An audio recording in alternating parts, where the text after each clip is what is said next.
Hi and welcome to my YouTube channel. My name is Rita Borenstein. What is it to be true to oneself? Yes, that's truly a big and important question. Many of the clients who come see me for a Life Between Life hypnotherapy session here since 11 years back, when I became the first and still only member of the Michael Newton Institute. It's a tradition to take clients to the state, the soul state, actually. And this is why it's called also spiritual regression. I'll tell you about a saying by Shakespeare. He wrote, to thine own self be true. It's a line from Act 1, Scene 3 of Shakespeare's play Hamlet. It's spoken by King Claudius' chief minister Polonius as part of a speech where he is giving his son Laertes his blessing and advice on how to behave whilst at university. This is a speech that contains a number of different well-known Shakespeare quotes, such as, "Give every man thy ear, but few thy voice. Neither a borrower nor a lender be," and the apparel of proclaims the man, the apparel oft proclaims the man. Polonius' advice is summed up with the lines, "This above all, to thine own self be true, and it must follow, as the night the day, thou canst not then be false to any man." This I read many years ago. I'm very fond of Shakespeare, as his work is based on perennial wisdom, which is a wisdom beyond and above, one could say, all sorts of wisdom. It's true in a sense that one can, at least I can sense it in my body, in my emotions, in everything. And it makes sense too, that if you cannot be true to thyself, myself, I cannot be true to anybody. And how does this apply in life? That's when it becomes tricky.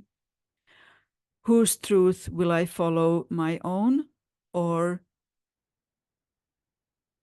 the collective, or my family, or my group, my society, and all these things? This is where the soul comes in, because I'm truly, truly, truly fascinated and happy to do this work in Sweden, which is about soul regression for clients who are ready to be open to their own truth. What is my truth, actually? How do I know if it's not a truth that I learned through my childhood, through my parents, through my society? What is my truth, actually? And this is kind of a key question as I see it. Of course, for myself, that's why I know it's tricky, because a lot of experiments have been done in universities with people studying human psychology, that if the group pressure is strong, then it's really very, very rare for a person to then to be true to one's own self-truth. So this is where it takes bravery and also a wish to dig deep, to know one's own truth. And this is basically ascending then the the life that we are living as human beings, as a hosting body, as Rita this time. I have, of course, my personality to deal with, my emotions, my thoughts, my fears, everything. But when it comes to my soul, as I see it, I lived an eternal life as a soul, and I incarnated once in a while, and through my own past life regressions with talented colleagues, I remembered a lot of past lives where I couldn't be truth to my own self and my own conviction, because I would be killed then if I, for example, was working as I did once in a life in Vienna, which I'm writing about in my first book, To Soul, Home and Back. I was a doctor, a female doctor, and I was helping to deliver babies in the same time period as Semmelweis, who is quite known because he found out that the doctors who came from the dead people to cut, I can't remember the name for the right now, what it's called in English, when you cut the dead people open and you examine and you learn anatomy from this. They went straight to the delivery rooms, and Dr. Semmelweis then had only two words he wanted to spread. It was wash your hands, because he had figured out that the midwives had much more success in the deliveries, and the mothers and the children had a higher rate of survival in the birth, but those who were delivered by the doctors had a high rate of death, so-called death at childbirth. So Semmelweis was then ridiculed, and they put him in an asylum, and that's where he died. And during my spiritual regression, it was my first or my second life between life hypnotherapy with my British colleague Angie Noon, where I experienced this life as a doctor in Vienna in the last century. So I was quite amazed by how it must have been to live during those times, and with less knowledge than we have today about bacteria and viruses and stuff like that. So then I also died young because of my truth to help all these mothers as much as possible. And I don't know if I met Semmelweis, but I was contemporary doctor with him. His name was Ignaz Semmelweis, and it's quite an irony that the words "wash your hands" came back some time ago, as you know, during COVID. And no one would laugh then, because everybody knew that the reason why we would wash our hands. But during the time of Semmelweis, the collective did not know about bacteria and viruses, obviously. So that's why he was ridiculed, and nobody believed in him. So he died for his truth, one could say. And many, many people who I did past life regressions with in my practice, they remembered lives they died in when they were believing in their own truth and died for it too. They were burned or hanged or put into prisons, and we know to this day it's still happening. I mean, we haven't come that far as humanity still, as we know that the conflict energy is very strong these days in the world. Us versus them, me versus them, and all this. So to me, searching for our own truth is one of the keys to live a peaceful life and not having the need to compare with others and to fight with others and to kill others and to barbarically, like it happens today, put people in prison for their truth and for them believing something else than the regime, or being born as women or as other kind of people than what the regime then favors. So finding our truth has always been a threat to authorities, to churches, to other kind of authorities, and that's why I probably came back in this life. One of the reasons I wanted to incarnate again is and to be born in Sweden and to work with life between life hypnotherapy is probably one of my soul missions, I guess, to help others find their own truth and to be true to themselves, as Shakespeare wrote. So it takes a lot of courage. It takes a lot of conviction. It takes a lot of, I think, intelligence too, to work from inside the society, because many people I know from my sessions and also personal friends, including myself, a few years ago, I was very afraid to come out like I do now with my YouTube channel and my books. I've written 3 books about my work. 2 of them are in English. They're called To Soul, Home and Back, and the other one, My Soul is a Diamond.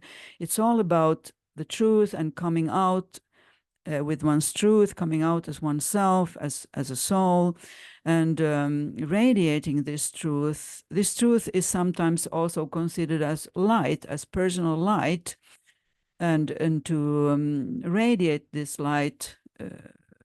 And of course, it can be diluted by misconceptions, or what can we call it, if you are fanatic and think that your truth has to be forced on somebody else. I'm not this kind. I think I can for sure say I don't want anybody to take on my truth, although I talk about it now.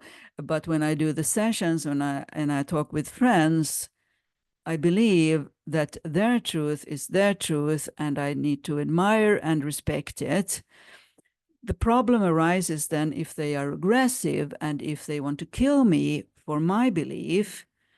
Then do I want to kill them for their belief?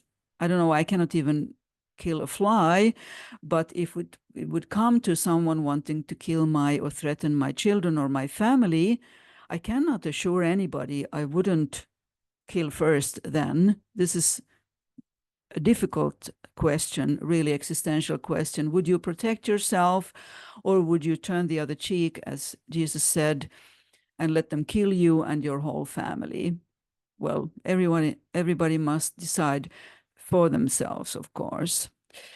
But to be true to oneself and to the truth, usually then it's also a sense of belonging with others who kind of follow the same truth, one could say. And I met many, many, many people in sessions who were in groups, for example, Christian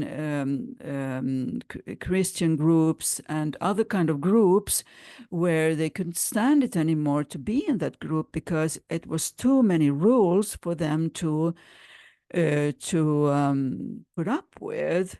And if you're born in such a group where you cannot go out of the frame, so to speak, you cannot speak about your doubts, or you cannot go against the rules, or you'd be killed or excluded, then we have, of course, a problem. Because I heard from many, many clients who were excluded from these kind of groups or sects, or what you want to call it, they were not welcome to meet with any of their family who were still in the group, or any of those kind of things that this kind of following their own truth led to. So it's easy to say that I have my truth, I live with it, I stand up for it. But then when the challenges come, that's where the tricky part arrives. But it always starts by asking oneself, what is my truth, actually? Because it's quite an abstract thing. So in these spiritual regressions, I do all sorts of hypnotherapy sessions. It's not only life between life based on the work of Dr. Michael Newton, but I do all sorts of regression is only to go back in time, one could say. But what is time actually? We have everything within. But if we go to a past life or a childhood memory or the time in the mother's womb or into some other realities, if it's based on an authentic feeling and emotions and physical sense, then we go with it. And in the session, I ask the client many, many things about the reality from that past life or that reality as a child or even in the mother's womb. And then we get like a pattern over the 3-hour session. Sometimes it's longer too, but basically most of my sessions with clients are 3 hours because I think that's enough. The truth usually comes out during that time because the soul knows we have 3 hours now, and now I need to help my hosting body to get kind of the raisins in the cake. So I have a group of guides and a team. I have a team, so to speak, a spiritual team who helps me. This is why I dare to do this kind of sessions, because if it was only me as my personality and my background as a nurse, as a osteopath, cranial osteopath, hypnotherapist, a person who is quite cautious and anxious to hurt anyone and to be too bold and to take clients into this kind of session, I learned through my training in the Michael Newton Institute that it's not me actually who is the main person. Of course, it's the client, but it's only the guides of the clients, the spiritual guides of the client, the soul of the client, and helpers who actually facilitate this session. And I'm the human being who invite these people in and hopefully give some kind of safe sense, because I'm trained in hypnotherapy. I've done this work a lot. I have a background as a mother, now as a grandmother too, as some kind of social person. So I hope to offer my client a safe space to do these sessions and to find their own truth, which is a common thing behind all the questions that my clients bring into the session. Yeah, so when I worked as a nurse in a hospice, it's quite a long time ago, when I still was working as a nurse, but I was working in a hospice for a year. I think it wasn't for that long, but I was sitting with a lot of dying people then.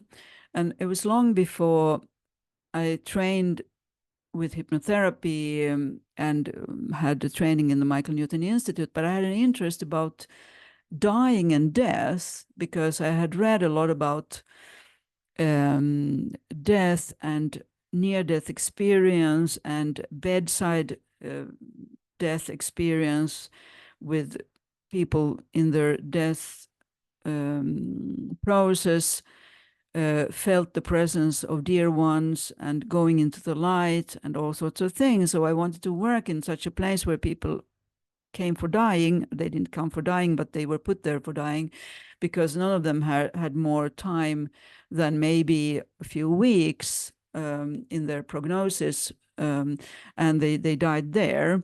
So then I was thinking, what could I ask these people, and how could I comfort them? How could I help them to relieve pain?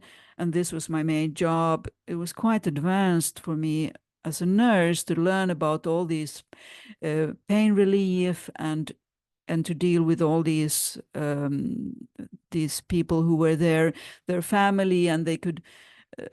In a hospice, the rules are different than in ordinary hospital, and it was everything I'd been longing for as a nurse when I was working in with surgery and with all sorts of other kinds of medical specialities, where we had this kind of thing in most of the wards, that when someone was dying, it was called they are moribund. It means in Latin that they're dying, and it's kind of no hope, no use even to go into that room. But I learned from reading a lot of stuff even then that the last thing that disappears is our hearing. So if, as a nurse, I would talk with the family about the body of the client who was, or the patient who was lying there, so-called dying, they would hear everything and they would know everything. And even after dying, there's a process. So in the hospice, it was a Catholic, it's not anymore. So they sadly, the hospice is not anymore, but they had a Catholic tradition. So after the person died, we opened the window to let the soul out, which was natural to me, which we did not do in the hospital. If I would have done it in the hospital, they would have considered me probably strange, or I don't know. And in the hospice, we light a candle. The family could come and stay with the dead person as long as they wanted. Then we would carry the body down to the basement, to the place where we would keep the bodies in a cold temperature, and we would sing something. It was probably something Catholic, I can't remember what it was, but still it was like a process to carry the person and to say goodbye. So it was to me more natural. And during that time, I read a lot about traditions about dying and how different religions deal with dying. I have my own experience as a Jew from when my grandfather died. Then I won't go into that now, but it was a certain procedure.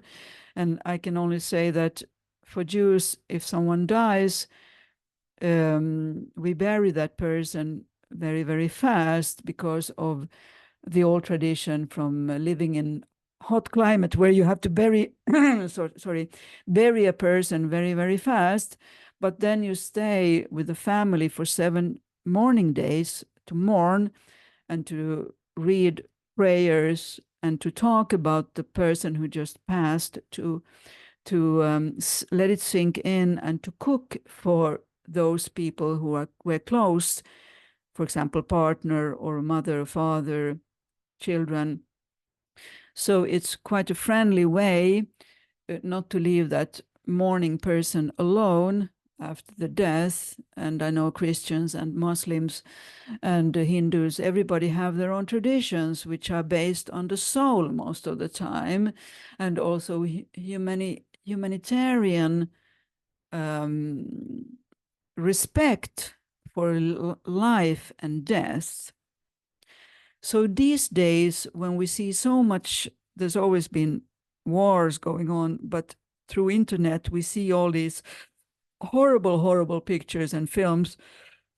In care, we have we say in Hebrew, koyach, the strength to look at it, because it's devastating and it fills us with grief, and it becomes overwhelming, which is a hard thing to deal with. So for me, the only way I deal with my grief and my overwhelm with everything that happens in our world these days, to the animals, to nature, to everything, I search inside for truth, my truth and meaning, my meaning to live, my love for life, my life as it is now in this countryside here, with nature, with everything that uplifts me so that I can help others who come for sessions, maybe filled with grief and fear, and healing their own inner children. Most of the time, what creates fear in us, I believe at least, and not to follow our truth is childhood memories or memories from past life, which makes us even more fearful and wanting to turn our thoughts and our eyes to, another way and not to look into the disasters we see happening in the world now. The floods, the fires, the killing, the savage deeds, everything. And then I remember always, what is my truth? My truth is to believe in life, to believe that I incarnate even every now and then, to, well, to bring my soul here into life and to deal with certain circumstances. And this life, I work with life in life hypnotherapy for spiritual regression. And also I'm happy mother and grandmother, and I enjoy nature and my friends and many, many things that my truth had led me.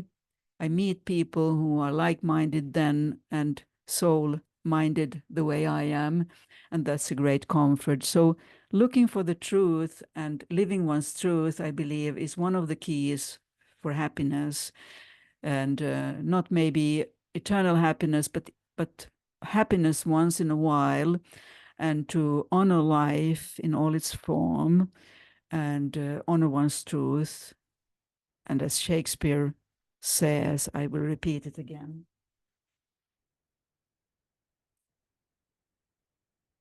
This above all, to thine own self be true, and it must follow as the night, the day, thou canst not then be false to any man. Can I add woman? But man means person. Thank you for listening. And I record these videos in Swedish and English, as I want to do both. And if you want to subscribe to my channel, that would be lovely. And from the thumbnails of my videos, you will see that my English videos are in green and my Swedish are in pink. So that way you will see which language it is. And I also have a playlist for the English ones and the Swedish ones. So I hope you will find your truth if you wish so, and to see where it leads you. I'm sure if you listen to this video, you already have considered what this means to you. Okay, thank you, and bye-bye.